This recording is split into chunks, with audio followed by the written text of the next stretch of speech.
Kangaroo Airways Flight 377. Prologue. 16th of May, 2018. High above, dark clouds stretched across the sky, smothering an angry moon that struggles in vain to peek through them at the sickening scene below. The terrible thunder could well be the moon's roar, as it petulantly protests at not being allowed a front-row seat to view tonight's tragedy. Suddenly, the night sky is lit by lightning, and for a brief moment, it's as if night turns to day. Looking ahead, Matthew is still only barely able to see the tattered tail of the crashed passenger plane poking up between the roaring waves. Then, just as suddenly, that artificial daylight is swallowed whole as night once again asserts its dark dominance. The waves whip and wail louder still, competing against the roar of the motorboat. It's as if two marauding armies are angrily attacking one another, and in this mismatched battle there can only be one winner. Could anybody have survived that crash? This was his 4th year serving in the US Navy, so Matthew already knew the odds. There was only a 10% chance of there being any survivors. It was unlikely that they would find anybody tonight, anybody alive at least, but they still had to try. Although an atheist, Matthew still found himself silently praying for a miracle. Not to God, for even if Matthew had believed that God existed, then perhaps he'd blame the angry bastard for the plane crashing in the first place, but to fate itself, desperately willing it just this once to grant more mercy than he had come to expect from it. The waves moved as mountains on either side of the boat, simultaneously striking against it and trying to drag it under.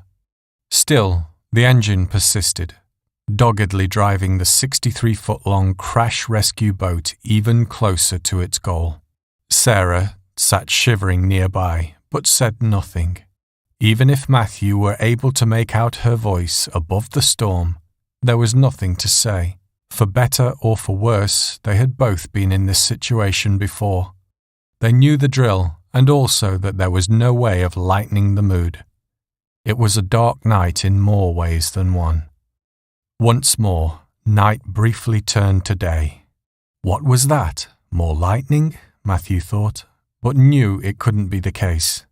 Powerful though they were, waves were incapable of giving birth to lightning and sending it shooting upwards. A flare! It's a flare! Fucking hell! Someone's alive!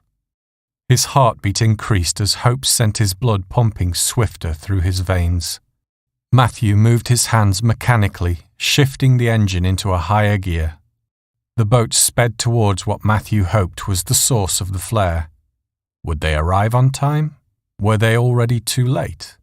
It wouldn't take long for hypothermia to set in, or for a particularly persistent wave to drag a sorry survivor under. No, they had to make it. They just had to. It would be too cruel to hand him hope for it to be so swiftly smothered. Each passing minute stretched on as an eternity, with the thunder still boisterously bellowing to count the passage of time. Raindrops drizzled down Matthew's face like tears, and only time would tell whether they were tears of joy or of sorrow. Finally, they drew near enough to see the survivor. They were being tossed to and fro by the waves. It was as if the waves were playing some cruel game where the survivor had been cast as the ball against her will. Sarah took the wheel and reduced the power as Matthew desperately dashed to the starboard side of the boat and threw a line towards the survivor. Damn, missed. He reeled it in and tried again. This time it almost landed directly on top of her. One of his shipmates roared, "Grab hold," through a loud hailer. At first he felt nothing and feared the worst, then just the slightest tug of tension. Someone had hold of the other end of the line. They were alive. A short while later, the survivor sat shivering next to him in the back of the boat, wrapped in a regulation navy blue blanket. She trembled partly due to the cold and partly out of terror, for while she had survived the crash, She may yet relive the experience for the rest of her life. Matthew offered her a warm cup of coffee, which she gratefully grasped in her still shaking hands. Hidden beneath the blood and bruises there was a young woman who in better circumstances could have been considered pretty, maybe even beautiful. Matthew scolded himself for even thinking such thoughts. Now wasn't the time or place for that.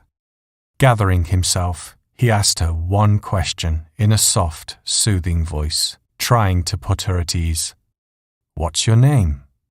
Looking up into his wide, welcoming eyes, she slowly answered, "I'm..."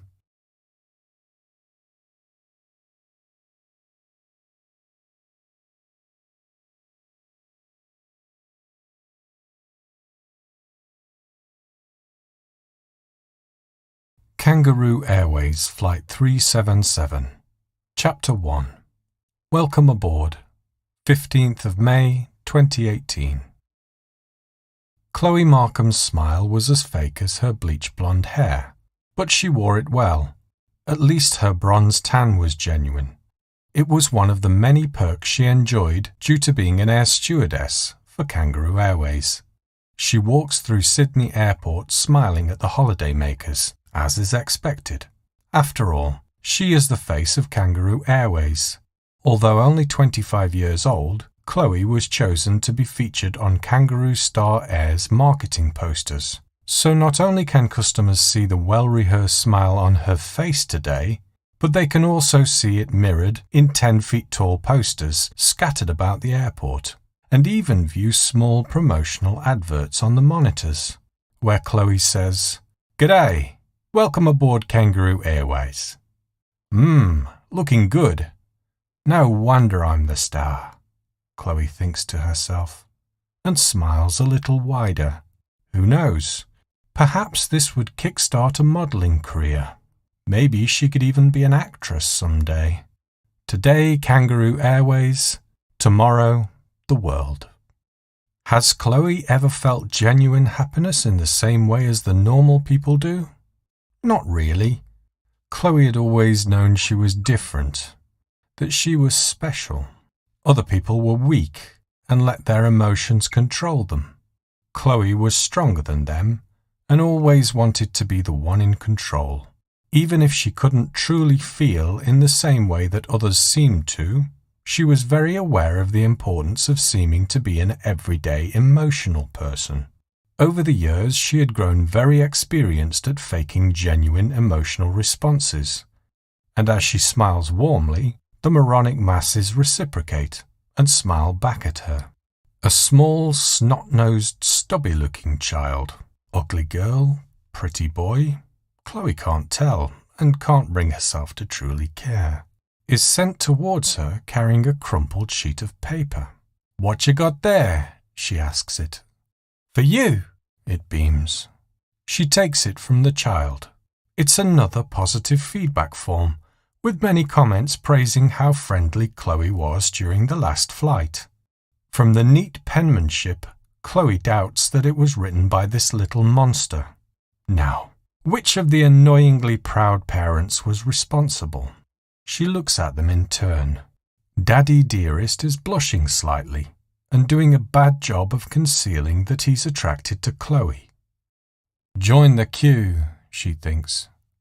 Although he's not exactly hard on the eyes either.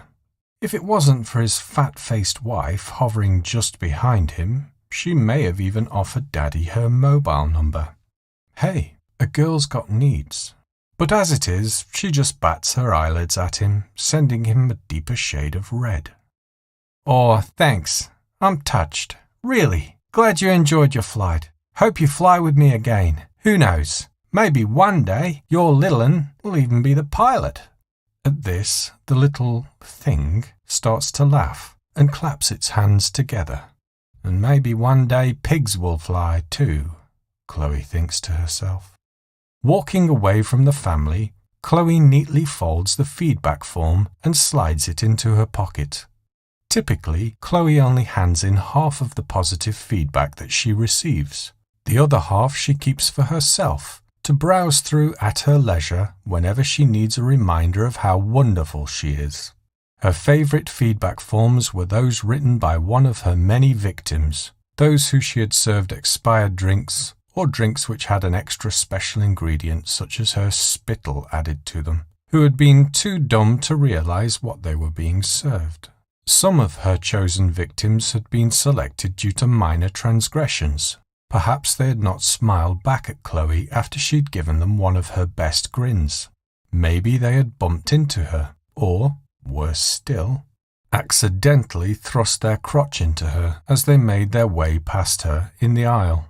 Others, though, were targeted by Chloe as calculated preemptive strikes, people who Chloe only guessed may be trouble. Sometimes her hunches were correct, other times they weren't. It didn't really matter much to Chloe either way. Once, another far more inexperienced air stewardess named Sally had made the mistake of trying to report Chloe to management for preparing an especially vile drink for an unsuspecting passenger. Chloe had tearfully explained that Sally was lying and that it had in fact been her who had attempted to poison a poor passenger. The manager had taken Chloe's side, and Sally had been dismissed soon afterwards. Poor, sweet Sally. She hadn't known what had hit her. This was partly as Chloe was the star of Kangaroo Star Air, both more experienced and more trusted than Sally. It also hadn't hurt that Chloe had been sleeping with the manager at the time. Ah, Paul. Perhaps she would pay him another visit soon. Moving away from the fond family of holidaymakers, Chloe enters the staff-only restroom and begins to prepare herself for the next flight. Her fans deserve the very best, after all. After applying her makeup, Chloe runs through the repertoire of expressions she learned from the many occasions, observing how the masses react to emotional situations. Happiness. The broad grin of her younger sister as she'd unwrapped her new bike. It would both be the best and the last birthday present that she'd ever receive. Horror. The wide-eyed, aghast expressions mirrored on the faces of people who'd gathered around her sister after she'd been fatally struck by a car. Chloe had only been 10 years old herself at the time and simply couldn't understand. Why had they cared? They hadn't even known Ellie. Chloe had known her sister but still hadn't been able to bring herself to truly care. It had helped her to add a few new looks to her repertoire though, as had her mother's many tears a short while later.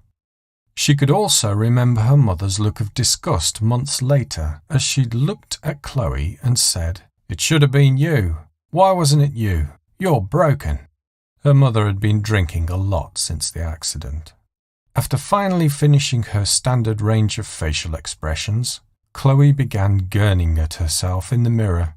Perhaps the monstrous faces she now pulled were a truer reflection of the real Chloe. She was both beauty and the beast rolled into one. "Shh, it's our little secret," Chloe said to the mirror. Finally satisfied, Chloe stretched, breathed deeply, and let the insincere smile spread across her face once more. It was almost showtime. The flight bulletin board could be a cruel bitch. It didn't care that you were meant to see your kids for Christmas, or that you were late for a business meeting. "It's a matter of life or..." Flight cancelled. "I'm headed to an operation..." Flight cancelled. "There must be some..." Flight cancelled. As Georgina Potter looked up at those awful words popping up on the flight bulletin board next to her flight to Korea, she couldn't help but shout at the bulletin board, even though she knew it couldn't hear her and wouldn't respond. "No, no, no! Oh shit! Don't do this to me! Fuck!" She rushed over to the help desk, praying for a miracle. "Excuse me, my flight got cancelled. I'm an international reporter for The Guardian and meant to be having an exclusive interview with a Korean president tomorrow. There's just got to be a way to get there." The receptionist was a young, attractive Asian lady named Suki, who had long black hair and beautiful eyes. Georgina had never considered herself to be pretty, even if others had disagreed with her own assessment, and sometimes found herself feeling intimidated when in the presence of truly beautiful people. Being bisexual just meant that Georgina got to feel shy and awkward with both genders. She was 31, although she had been told that she looked younger, even though she usually felt older, wore her brown hair in a practical bob, and would be lost without her trusty black-rimmed glasses and her faithful pad. Georgina was also hopelessly single, and despite longing for someone to snuggle up to, didn't hold out much hope that the situation would change any time soon.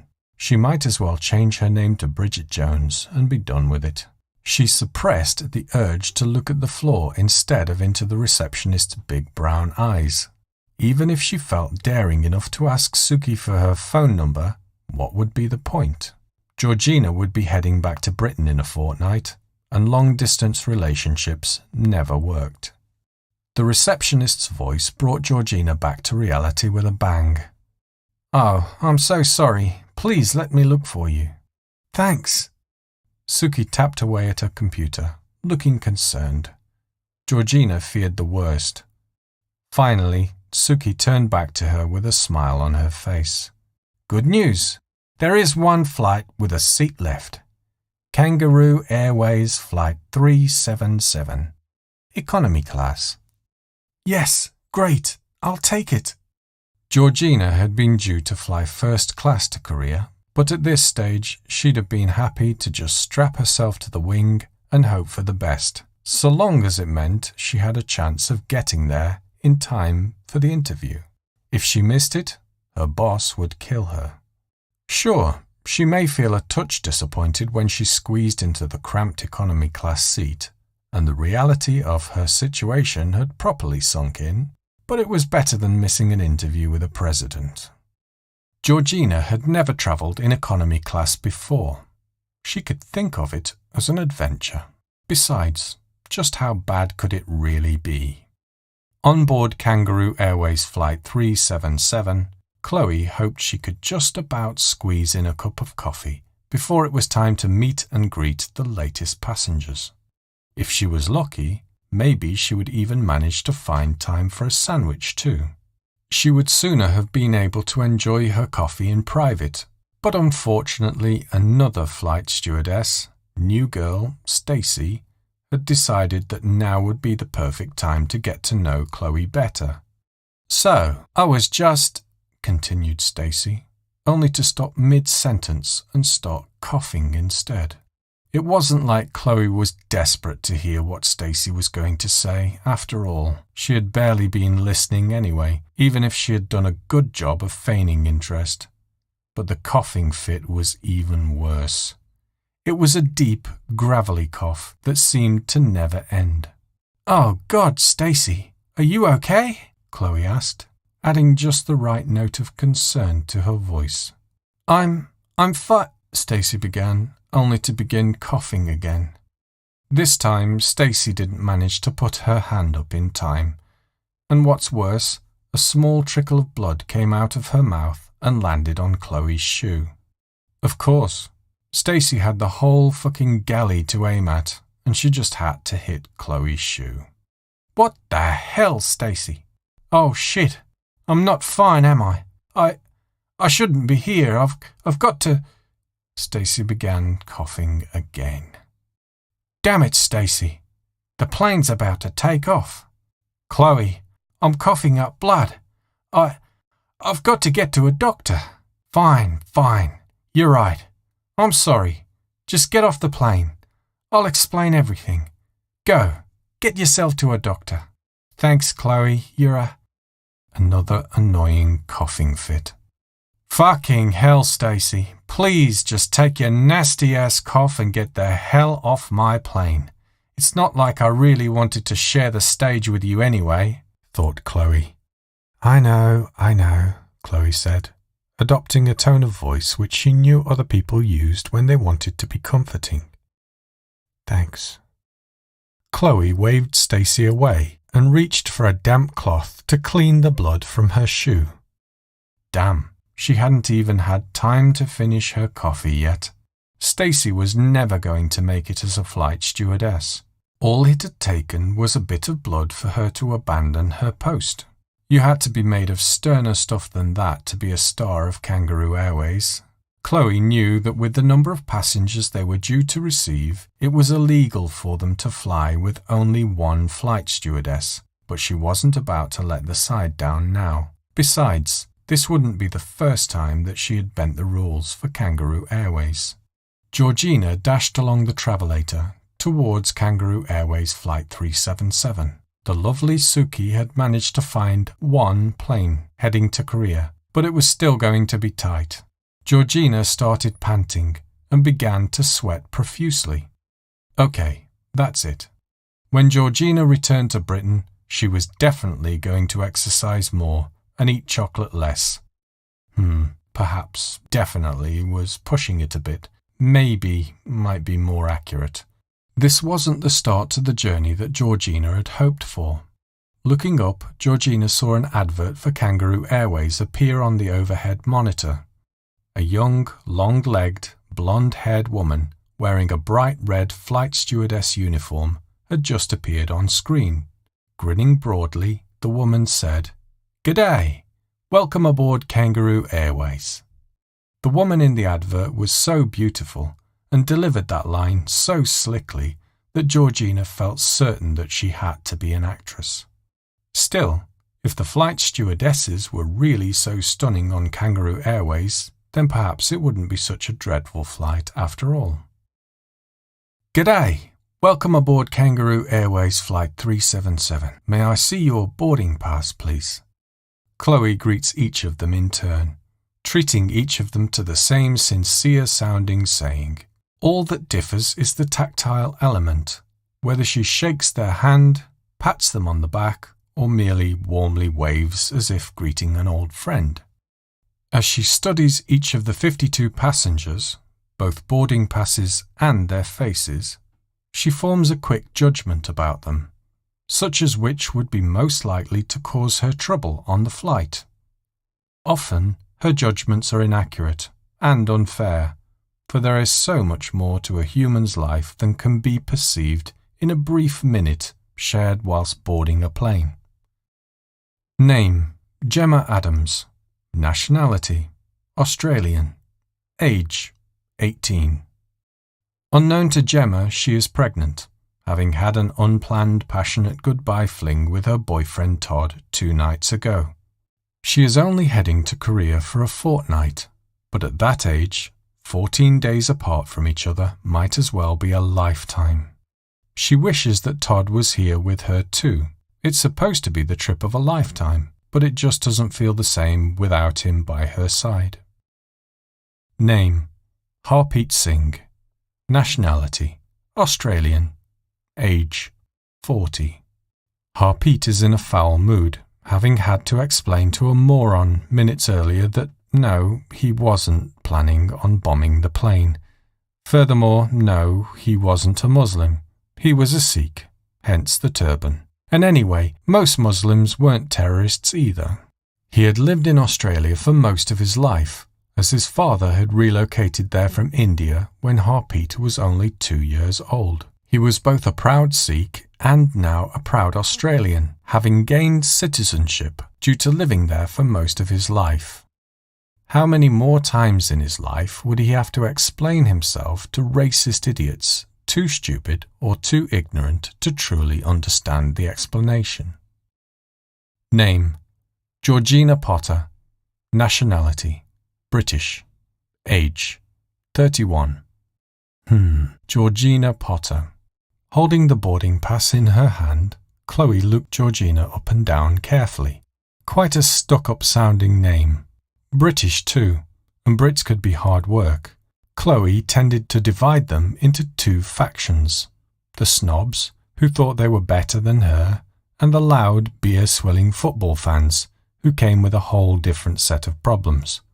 Georgina was the only Brit on the flight, and if Chloe had to pick, she would have sworn that Georgina belonged to the former camp.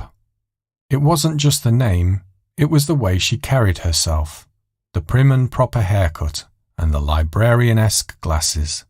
Yes, this one could be difficult. "Is there a problem?" Georgina asked her. So she wasn't an actress after all, thought Georgina. No problem, said Chloe. "Not yet, anyway," she thought. Chloe handed the boarding pass back to Georgina and gave her one of her very best smiles. "Please, do take your seat. I hope you enjoy your flight." Georgina's first impressions of economy class weren't great. If it wasn't bad enough that the seats were smaller than she was used to, she was sat next to a sweaty, overweight man who in an ideal world would have been allocated 2 economy class seats all to himself. Georgina could feel him pressing against her and wished she couldn't. To make matters worse, the overhead air conditioning wasn't working. It was hot. The captain's authoritative voice came through the overhead speakers. He spoke clearly, but with a slow drawl. Georgina wondered whether he was stretching the drawl for comedic effect, or whether he really spoke that way all the time. "Good evening, and welcome aboard Kangaroo Airways Flight 377. I'm your captain, John Fiddler, and it's my pleasure to be flying you to Korea tonight. The temperature outside is 18 degrees Celsius. We're expecting stormy skies ahead, so may experience some turbulence as we fly over the East China Sea. Don't worry, you're in safe hands. We'll reach Shanghai in approximately 11 hours, where we'll be briefly stopping to refuel before continuing on to Korea. In the meantime, I hope you all enjoy your flight." I would enjoy it more if I had a first-class seat. Hell, or even if I just had a seat all to myself, rather than having my space encroached upon by the great big Sasquatch sat next to me, Georgina thought bitterly. Perhaps the in-flight entertainment would improve her mood at least. She plugged in her headphones and turned on the TV. Neighbours was on. "Struth, Jim, don't you think you're overreacting a bit?" "Overreacting? I'm overreacting. You slept with my wife, Todd. Just how the hell do you expect me to react?" Ugh. Georgina turned the TV off again. She wasn't sure about overreacting, but they were definitely overacting. Neighbours was god-awful. One of the worst things to ever come out of Australia. How it had managed to stay on air for all these years was beyond her. Removing her headphones, she waved to the flight stewardess, Chloe, was that her name, for attention. Chloe saw the Brit waving at her, but initially pretended not to. "The seatbelt light is off, bitch. If you want to talk to me, you can get out of your seat and walk right up to me." It was at this point that Georgina discovered the call button built into her armrest and began pressing it repeatedly. Irritated, but resigned to the fact that if she didn't respond, then she may end up being buzzed for the rest of the flight, Chloe smiled widely and slowly strolled up to Georgina Potter. "Hi, how can I help?" "Hi, Chloe. I'm finding it really uncomfortable in here. It's hot and the air conditioning isn't working." "Oh, I'm so sorry about that. I'm afraid that I'm not an engineer though, so I won't be able to fix it for you right now. Tell you what, as soon as we land in Shanghai, I'll make sure the engineering crew are notified of the problem. Okay?" "Okay? No, not really. That doesn't do anything to improve my present situation, does it?" Georgina sighed. "Can you at least fetch me a cold glass of orange juice with some ice?" "I'll certainly see what I can do," Chloe replied chirpily. "Sure," thought Chloe. "Orange juice with some ice. Perhaps I could add a little umbrella and a straw for you too. It's not like I had anything better to do." She briskly headed back down the aisle and entered the cramped confines of the galley kitchen. For a passenger who was this annoying, it was time to bring out the special reserve stock. Even though Chloe knew that there was a lovely cool carton of orange juice sitting in the fridge, She instead selected a warm, expired carton of orange juice from the cupboard. She carefully filled the glass 3/4 of the way with the orange and then topped it up with water before giving it a good stir. Picking up the glass, Chloe returned to Georgina. Smiling, she handed it to her. "Your orange." "Oh, thanks. Wait, there's no ice." "We're all out." "Oh, okay." Chloe started walking away from Georgina, still smiling. In her head, she slowly started counting down the seconds until Georgina took that first disgusting mouthful of orange juice. 5, 4, 3, 2. She felt the buzzer go off in her pocket. It had happened sooner than Chloe had expected. Georgina must have been really thirsty. After getting back to Georgina, she asked her, "Hi again, is there a problem?" "Yes, Chloe, there is a problem, and I think you already know what it is." "War, famine, and poverty?" Chloe replied innocently. What? No, my orange juice. What did you do to my orange?" "I poured it." "Oh, you poured it. And what else did you do to it? Don't lie to me. I can tell it's watered down. By the taste of it, my guess is it's out of date too. If you've already decided to think that, what do you need me here for?" "Oh, I don't just think that, Chloe. I know that. And what you don't know is that I'm a reporter for the Guardian newspaper. I'm sure our readers would love to hear about Kangaroo Airways breaking the law by flying understaffed. And maybe they'd also like to hear that the one lousy flight stewardess left on duty tried to poison me with expired orange juice." Upon hearing this, Chloe let her smile slip. She leant in close to Georgina and whispered, "It's a long flight, Georgina. A long, long flight. A lot could happen between here and Korea. A storm's coming. The lights could go out. The emergency exit could accidentally come flying open. A passenger could find herself falling down into the cold sea below. If I were you, I'd think more carefully before threatening the only flight stewardess who could help you if bad things do start to happen." Standing up straight, raising her voice and smiling again, Chloe said, "Oh, I'm so sorry, miss. Would you like me to fetch you a glass of water instead?" Shaking silently, Georgina replied, No, it's okay. The orange is fine." "You're sure it's fine? Because really it's no trouble at all." "Yes, it's fine. Everything's okay." "Oh, good. In that case, I hope you enjoy the rest of your flight. If you need anything else, just whistle." With that, Chloe walked away from Georgina, who was still trembling. She needed a break from irritating passengers, so headed to the cockpit to spend some time with John and Colin instead. Colin Begg heard the knock and excitedly left his seat. Chloe wanted to see him. Colin had been John Fiddler's co-pilot for over 2 years now. In that time, his undisputed highlight had been that one wonderful night he'd spent with Chloe Markham in a 5-star hotel room in Barbados. She had done things to him which his wife would never do. In return, Colin would do anything for Chloe. Lie, steal, kill, anything. Whatever it took to convince her to spend one more night with him. God, she was so beautiful. He wished he'd had a camera with him that night.